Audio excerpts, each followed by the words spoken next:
It can be tough to get people to come to comedy shows in St. Louis. I promote them on Facebook, Twitter, Instagram, MySpace, Google+, all that stuff. Everything. I do. Nobody comes usually, so I'm happy you're here. I started promoting comedy shows via dating apps, OkCupid and Tinder. So I want to share some of that with you and how that goes. This first one comes from OkCupid, where the woman writes, "What are you looking for in a partner?" And I said, "I'm looking for someone who is smart, outgoing, and wants to come to the Helium Comedy Club on Saturday at 4." No response. Next one, also from OkCupid. The woman messaged me. She said, "I really like your beard." Solid opening line. Guys with beards? Hell yeah. Looking good? Looking good? "You can come see my beard Saturday, May 4th. And then she said, "Cool, we can hang out there." And then I replied, "No." This last one comes from Tinder, where my profile bio just says "no cops" in all caps. I don't know why people message it. Megan so eloquently typed, "I want you to fuck me in the ass." You can get ass fucked Saturday, May 4th.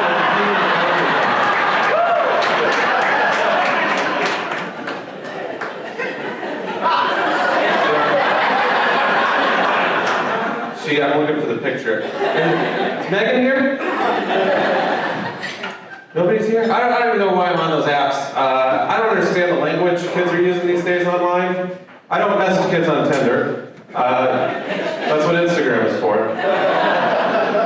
But I understand emoji, the little pictures you can send instead of words, right? I mean, they're pretty fun. People were calling for reviving the art of letter writing, and this generation brought back hieroglyphics. They did one better. It's awesome. I use them sometimes, they're kind of fun, but I need my own custom emoji to really communicate what I'm feeling. And what that is, it's a 34-year-old man spooning a sleeping cat. I use it for everything. To be like, "Hey Brandon, what are you up to?" 34-year-old man spooning a sleeping cat. "Brandon, do you have any plans later?" 34-year-old man spooning a sleeping cat. "Brandon, are you still suffering from depression?" 34-year-old man spooning a sleeping cat. "Pizza slice, gun." Right, that's what you can communicate. Then maybe I'll follow up a little bit later, a few hours, just, "You up, eggplant?" Eggplant means penis? I've been working with a banana this whole time. How many eggplants are out there? It should be, oh, fuck you, it should be a banana. It should be a banana. So I crush pussy on the daily. I roll over on my cat in my sleep. I do, I love cats. I love cats a lot. Does anybody watch Too Cute on Animal Planet? Yeah. Oh, everybody in the front row watches Too Cute? Awesome. Yes, there's hope for it. They might bring it back. It's canceled. I watch it in reruns. If anyone, for those who don't know, Too Cute on Animal Planet is 20 minutes of kittens or puppies rolling around on pillows. It is so much better than Game of Thrones. It is so much. Some die, but not all of them. It's very similar to Game of Thrones, and there's just the right amount of incest in it. I love animals so much. I watch Too Cute on Animal Planet like a married man watches a stripper in a strip club. Like, I can't wait to get home and fuck my cat. You're shaking your, it's 2019, I get consent, sir. Anyway, it's 2019. Men are being held more accountable for their actions. That's awesome. Yeah, you can clap for that. I'm on board. I'm not going to come back and say it's bad. Trust me. Trust me on this. But here's the thing. It's getting to the limelight now. We got social media. It's all very public. You used to have to call out abusers to their faces. And that was tough. But I did it once. I did it 20 years ago. Long time. I had an English teacher in high school who kept getting arrested for beating his wife, right? So he'd beat his wife, he'd get arrested, he'd go to jail for the night, and then he'd come back to school and work like nothing happened. Right? It was like a football player, but with far less money. So we had to get that guy, right? So I tried to use my powers of wordplay for good, right? And one day I saw my opportunity. He was trying to show us a video in class, and he couldn't get the remote to work. So we passed it around to see if somebody could fix it, right? I see my opportunity, I get the remote, I turn it over, and I turn to him and I say, you know what your problem is here is these foreign batteries. What you need are domestic batteries.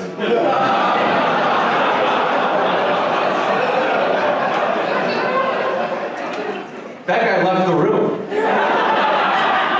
He didn't come back. We were all celebrating. It was so great. We were like, yeah, fuck you, Judd from Lincoln, Illinois. He doesn't deserve to have his name changed. He doesn't. But now that I'm older and thinking back on it, just reflecting on it, he probably went home and just took it out of his wife. I know, yeah, it's bad. Rest in peace. 2018 was a good year for me. I thought it was awesome. I was focusing on self-improvement. I lost 35 pounds. Look at what I can do. Yeah. It's awesome. If you saw me a year ago, you would have been like, man, where doesn't he put it, right? It was bad. I started flossing more last year. I think it's cool how to make it turn red so you know it's working. That's a cool little feature. Dental hygienist, tell me how you do it. Yeah. The biggest thing I did last year was I completed a substance abuse program for alcohol. I'm 475 days sober today.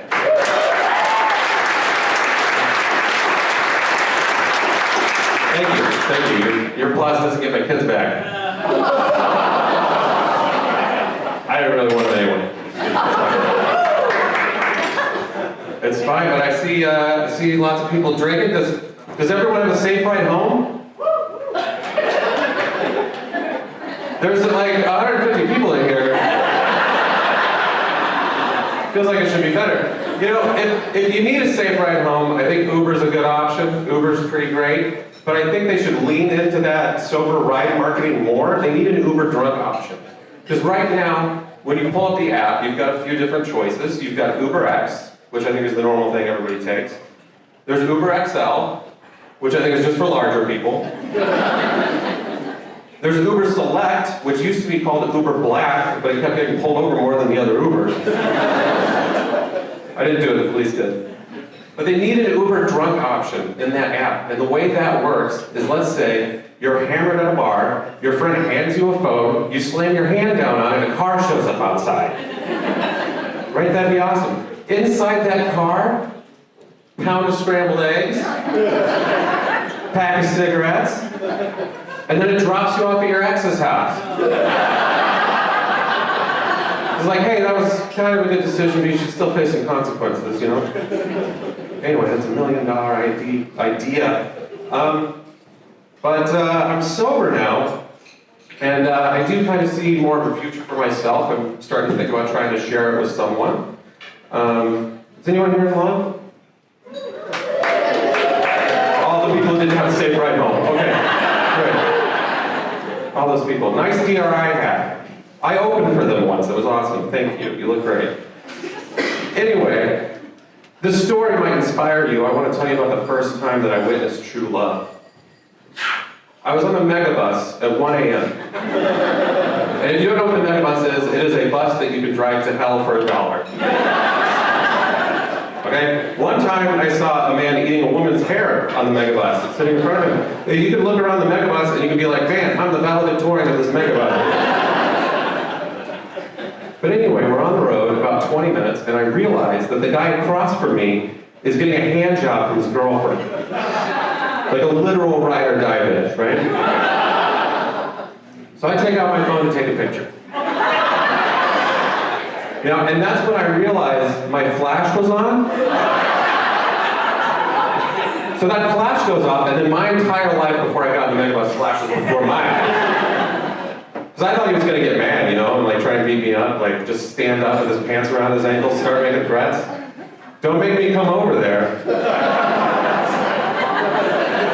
Please don't, sir. That would be disgusting. So now they're looking at me, and I'm looking at them, and I just go, sorry. As if I did something wrong. So the guy shouts back at me, send me that picture, I want to send it to my wife. I got my dollar's worth on this thing. It's amazing. So I get a Twitter, and I go to tweet out the picture, And I say, guys getting a hand job on the megabus. First time on the megabus, but it was my first time on the megabus. Megabus tweets back at me, that's not the first time on the megabus. All right, I'm Brandon Judd, that's my